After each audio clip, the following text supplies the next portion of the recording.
Walang mababasa sa Biblia may Kristiyanong nanalangin kay Maria kahit isa. Wala niyan. Wala niyan. Kanino mananalangin? Mananalangin sa Diyos. Sa Diyos.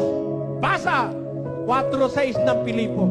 Basa. Huwag kayong mga balisa sa anumang bagay, Kundi sa lahat ng mga bagay, sa pamamagitan ng panalangin at daing na may pagpapasalamat ay ipakilala ninyo ang inyong mga kahilingan sa Diyos.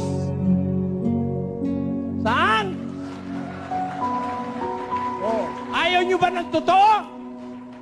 Bakit galit na galit sa akin yung matanda? Ayaw niya kasi ng totoo. Kung makatotohanan tayong mga Pilipino, huwag kayong manalangin kay Pedro, kay Miguel, kay Gabriel. Manalangin tayo sa Diyos. Yun ang sabi ng Diyos. Kaya ang hirap sa atin. Kung mo itinuro ng Katoliko, kahit walang batayan, doon tayo nagsisiksik. Hindi titino ang Pilipinas hanggang hindi marunong manalangin ang mga Pilipino. Walang titino. Sinabi na nga eh. Manalangin sa Diyos at huwag mag-uulit-ulit.